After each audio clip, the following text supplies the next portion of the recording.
আজ ছিল রবিবার, আর রবিবার মানেই দেরি করে ঘুম থেকে ওঠা। আর এত এখানে হঠাৎ করে গরম পড়ে গেছে। আর এখন গরম পড়বে নাই বা কেন?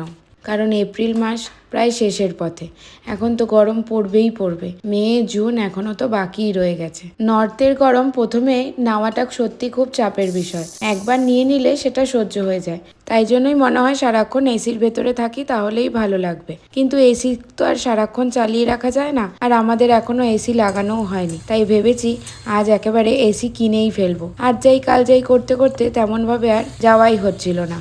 তাই আজ দেখে একেবারে ফাইনালাইজড করে আসবো। এদিকে যেহেতু আজ রবিবার, সেই জন্য ভাবলাম একটু মাটন খেয়ে নিই। কারণ এরপরে অত গরম পড়লে বেশি মাটনও খেতে ইচ্ছে করবে না। মা আছে বলেই মাটন খেতে ভালোবাসে, তাই মাটন আনা। কারণ মা তো চিকেন খায় না, এই কারণেই মাটনটা আনা। বেশি গরম পড়ে গেলে মাটন খেতে একেবারেই ভালো লাগে না, কিন্তু চিকেনটা তাও কোনো না কোনোভাবে করে খেয়ে নেওয়া যায়। এদিকে আমি মাটন রান্না করছি, এদিকে ওমের একটা পার্সেল এসছে, সেটা হলো বোর্ডটা নিয়ে নাকি অনেক লেখালেখি করবে, তো সেই কারণে ওই বোর্ডটা অর্ডার করা হয়েছে। এদিকে তাড়াতাড়ি করে খাওয়া দাওয়া করে একটু রোদটা নামলো, তারপর রেডি হয়ে বেরিয়ে পড়লাম আগে এসিটাকে দেখার জন্য। কারণ এসিটা যদি অর্ডার না করি এই দুদিনের মধ্যে আসবে না। আমি আর কৃষ্ণেন্দু একেবারেই রেডি হয়ে নিয়েছি, কারণ মা আর ওমকে নিয়ে আমরা আবার মল অফ ফরিদাবাদে যাব। প্রথমে ভেবেছিলাম লাজপাত নাগারে যাব, কিন্তু এত গরমে না মাকে নিয়ে যাওয়াটা খুব চাপের হয়ে যাবে।